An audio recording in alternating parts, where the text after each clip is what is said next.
Maqaa Abbaa kan Ilmaa kan Hafuura Qulqulluu Waaqa tokkotti ni amanna min kabajamtootaa fi jaallatamtoota ijoollee Tawaahidoo hundumti keessan bakka lafa jirtanitti nageenyi fi jaalalli Waaqayyo isiniif haa baay'atu. Akkam jirtani nagaa kiyya galanni Waaqayyoodhaaf haa ta'u. Guyyaa irraa kana kan waliin laallu onlaayiniidhaan gaabbii galuu ni danda'ama. Gaabbii galuudhaaf nan sodaadha. Sodaa koo kana dhiisuudhaaf immoo maal gochuun qaba? Cubbuu hojjedhee gaabbii ergan galeen booddee immoo deebiin cubbuudhuma san hojjedha. Kanaafuu maal gochuutu irra jiraata? Gaaffiiwwan jedhan guyyaa irraa kana dhimma gaabbiidhaan kan wal qabatan waliin laallawaan.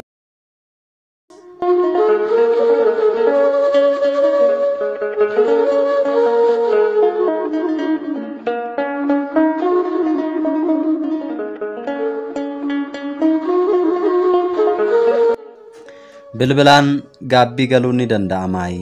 Fageenya irra taa'anii gaabbii galuun ni danda'ama kan jedhu jalqaba irratti yoo waliin laallu, namni kamuu umuriin isaa gaabbii galuudhaaf erga ga'eetiin booddee manni amantaa keenya Ortodoksii Tawaahidoo Itoophiyaa namni kamuu abbaa gaabbii qabaachuu akka qabu macaafa qulqulluu bu'uura godhachuudhaan qannoona mana amantaatiin nu barsiisti.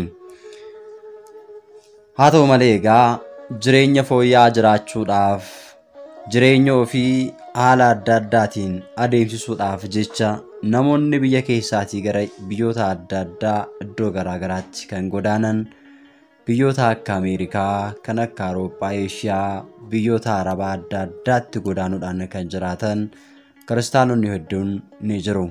Biyyoota isaan godaanan kana keessatti abbootiin jiraachuu fi jiraachuu dhiisuu danda'u. Manneen amantaa jiraachuu fi jiraachuu dhiisuu danda'a jechuudha. Kana malees biyyoota keenya Itoophiyaa keessatti iddoowwan gammoojjii fi iddoowwan ayzaabonni itti baay'atan keessa kan jiraatan kiristaanonni hedduun kan isaan jajjabeessuu fi gaabbii kan isaan laachuu danda'u, lafa rakkoo isaaniitti kan isaan gargaaruu danda'u, kadhannaa kan isaaniif gochuu danda'u, abbootii mana kiristaanaa dhabanii yommuu isaan itti rakkatanii fi manneen amantaa kan hin jirre kan jiranis immoo cufamanii kan jiran rakkoo adda addaa keessatti yeroo isaan kufanii jiran ni argina.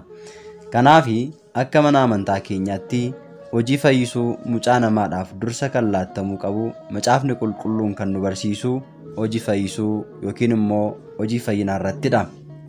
Namni kamiyyuu biyyoota Arabaa adda addaa keessa kan jiraatan abbaa gaabbii malee jiraachuun waan hin danda'amneef rakkoo jiru irratti hundaa'uudhaan fageenya osoo hin daangessiin qaamaan bilbilaan karaa adda addaatiin wal qunnamanii barumsa gaabbii fi tajaajila hafuuraa kamiyyuu argachuu danda'uun isaan irra jiraata. Kanaafuu gaabbii galuudhaaf fageenyaan akka hin daangeffamne, kana malees immoo qaamaa fi bilbilaan argannaan abbaa gaabbii qabachuudhaan gaabbii galuu akka danda'an manni amantaa keenyaa qannoonaadhaan keessatti. Akka seeraa fi sirna mana amantaa keenyatti hojiiwwan gaarii kamiyyuu abbooliin keenya kan nu ajajan yoo raawwanne mootummaa Waaqayyoo galuu waan dandeenyuuf dirqama qaamaan yoo argachuu baanne waliinis mana amantaa tokkotti yoo waliin jiraachuu baanne tiksee malee jiraachuun nurra waan hin jiraanneef namni kamiyyuu abbaa gaabbii qabachuun barbaachisaadha. Kanaan wal qabatee abbootiin keenya fageenya irratti gaabbii galuun akka danda'amu abbooliin keenya gurguddoon phaaphaasonni macaafa qulqulluu bu'uura godhachuudhaan fi qannoona irratti hundaa'uudhaan akka gaabbiin kennamuu danda'amu yeroo hunda deebii gaarii nuuf laataniiru. Gooftaan keenya qorichi keenya Yesuus Kiristoos duuka bu'oota isaadhaaf aangoo lubummaa yeroo kennuuf akka cubburraa hiikanii fi hidhaniif yeroo kennuuf yeroo fi iddoodhaan kan hin daangeffamne waan ta'eef abboonni nutti dhiyoo yoo jiraatan abboota bira deemnee gaabbii galuun hin jiran yoo ta'e immoo fageenya irratti bilbilaanis ta'ee karaa nutti mijatuun gaabbii galuun nurra jiraata. Sababiin isaas tiksee malee jiraachuun diinni keenya Daabiloos lubbuu keenya akka fudhatee gara Si'oolitti hin galchineef fageenya irras taanee iddoo kamittuu gaabbii galuun barbaachisaa waan ta'eef lubbuu keenya oolfachuun dirqama waan ta'eef namni kamuu gaabbii galuutu irra jiraata jechuudha. Haa ta'u malee yeroo gaabbii galutti eenyu birattii fi akkamittiin akka gaabbii gallu beekuun barbaachisaadha. Keessumattuu yeroo ammaa kana ani abbootidha ofiin jedhanii yeroo gaabbii laatan qarshii ammanaa kaffali jechuudhaan qarshii hedduu kan nama kaffalchiisan abboolii osoo hin ta'in maqaa abbooliidhaan kan dhufan namoonni hedduu waan jiraniif iyyuu gaabbii yeroo galamutti qarshiin kan hin barbaachisnee fi gaabbiidhaanis qarshii galuun akka hin danda'amne beektanii abboolii isinitti dhiyoo jiran yookiin immoo maatiin keessan beekan abbootii akkasii biratti yoo galtan baay'ee filatamaadha jechuudha.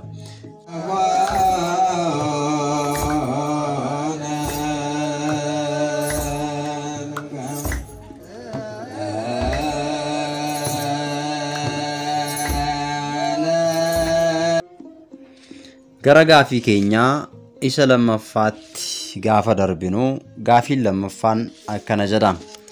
Gaabbii galuuf nan sodaadhaa, sodaa koo dhiisuudhaaf immoo maal gochuutu narra jira gaafii jedhu gaafa deebisnu hojii gaarii fi amantaa keenya irraa gaafa fagaannu jireenya hafuurawaa keenyaa humna kan dhabee fi gadi kan bu'e du'aanii dhufa jechuudha. Cubbuu hojjanneen immoo lubbuu keenyaa gara ibidda bara baraatti akka ishiin deemtu kan taasisuu fi nu dhiphisas jechuudha. Foon keenya waa'ee biyya lafaa, lubbuun keenya immoo waa'ee Waaqayyoo fi jireenya bara baraa yeroo yaaddu gidduutti walitti bu'iinsa uumamuutiin sodaan qaama keenyatti akka dhufu ni taasisa jechuudha. Cubbuu keenya irraa akka hin deebineef immoo hojii gaarii kan hin jaallanne diinni keenya seexanni sodaan akka nurra buluu fi akka rifannu kana malees gaabbii galuudhaaf akka sodaannu nu taasisa jechuudha.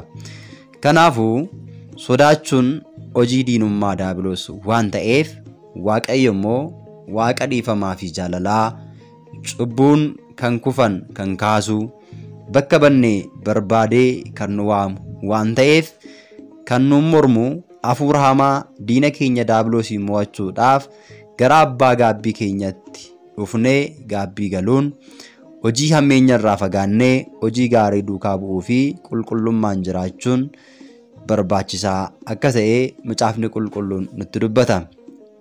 Cubbuu barbaannee fi ammam guddatus yoo raawwanne nuti garuu laphee keenya qulqulluudhaan gara Waaqayyootti deebinee Waaqayyoon dhiifama gaafannee yoo amannee gaabbii gallee cubbuun keenya waan nu dhiifamuuf kan sodaachuu qabnu cubbuudha malee gaabbii galuu sodaachuun nurra hin jiraatu. Kanaafiyyuu sodaa keessa keenya jiru hundumaa dhiisnee gara Waaqayyootti dhiyaannee gaabbii galuudhaan qulqullaa'uun barbaachisaadha.